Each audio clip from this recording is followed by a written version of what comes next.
The Filters group on the Insert tab offers filtering options for pivot tables that are quick and more convenient as compared to regular filters.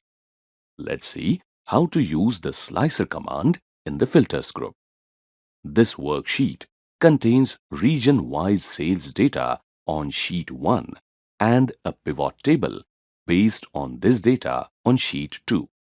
To create a slicer, click within the pivot table and on the Insert tab in the Filters group, click Slicer. If the slicer option is not activated at first, click Analyze command and then click Insert Slicer option. To create a filter on region, click the region box and click OK. A slicer is created in which you can specify the regions of which you wish to see data. Position the slicer appropriately. Presently, all 4 regions are selected. Click any region to see only that data. Keep the Ctrl key pressed and click another region. Now you can see data related to 2 regions.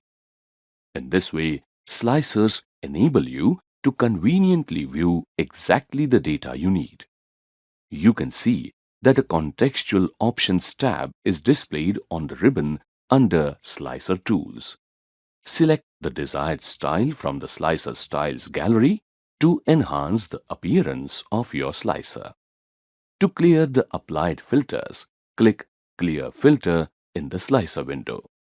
To delete the slicer, ensure it is selected and press the Delete key. Now, let's see how to use the Timeline command in the Filters group. This worksheet contains region-wise sales data on sheet 1 and a pivot table based on this data on sheet 2. The Timeline command can be used for pivot tables that have date fields. To create a timeline, click within the pivot table and on the Insert tab. In the Filters group, click Timeline.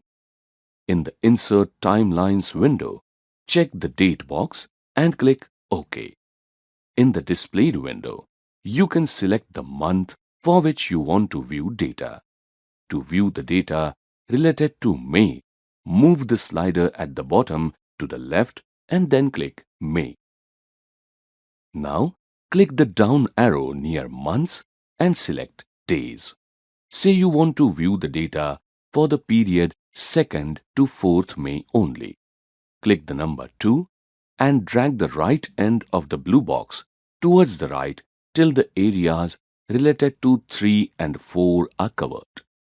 Your pivot table now displays data of the days you specified. In this way, you can use timelines to filter dates interactively. Like slicers, you can apply a timeline style as desired.